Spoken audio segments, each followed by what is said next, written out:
Hi, it's Taryn Wagner here. So this week I've chosen to do a historical fiction piece.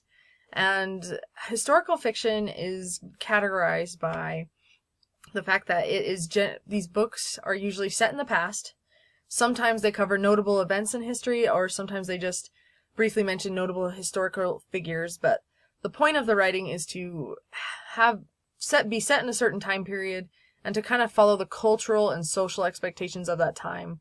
And there's usually a character, it's just seeing what the character would be like if they were living in that time period. The particular historical fiction book that I chose is a fun one, and it's called The Ghost of Tokaido Inn by Dorothy and Thomas Hubler.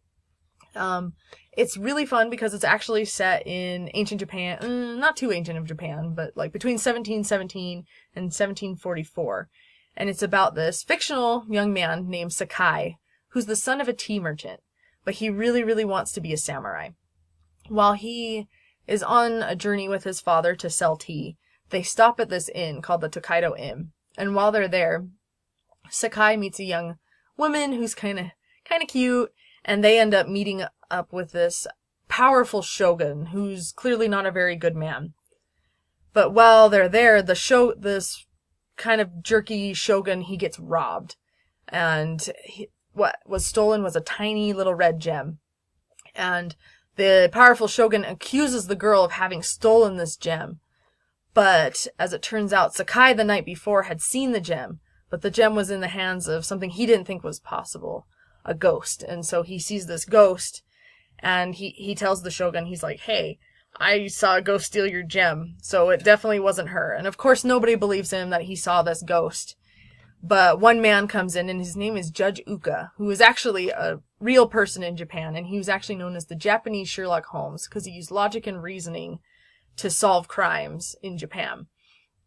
And so Sakai tells his story to Judge Uka, and Judge Uka takes his word for it. He's like, okay, you have a ghost, let's go figure this out. And so between Sakai and this fat judge, they start this just journey to go and to solve this mystery and to find this gem and kind of restore and save this young woman from getting killed by this shogun. And it's a really fun, really, really kind of fast-paced novel with them just journeying through Japan, and it gets into the cultural history and really explains kind of how like their honor system works and how samurai and merchants and different like cultural expectations, like how people are expected to behave. And it's a really fun story, and there's a lot of things you learn about like Japanese theater that are implemented into it, and it just covers a lot of things that I didn't even really know about Japan. And it's a really fantastic read. And young Sakai is a fun character, and Judge Uka gets in some really, really fun comments as these two go and solve this mystery.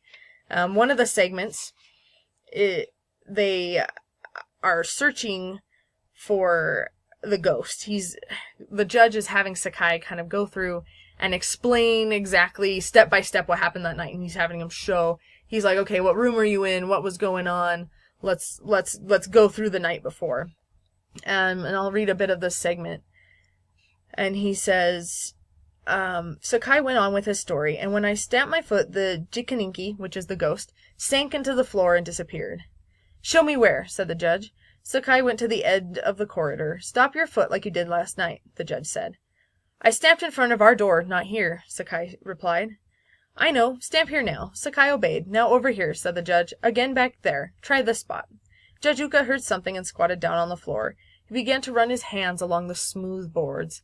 He grunted and stuck his finger into a knothole. The board lifted up. Sakai stared.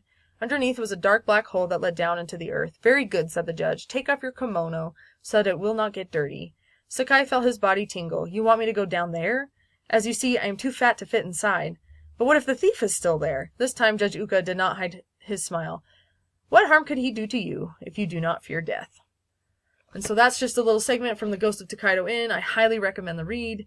It's really fun, really fast-paced, and really just good cultural insight. And I highly recommend it to anybody who's looking for an interesting, mysterious historical fiction piece. And I hope you guys enjoy.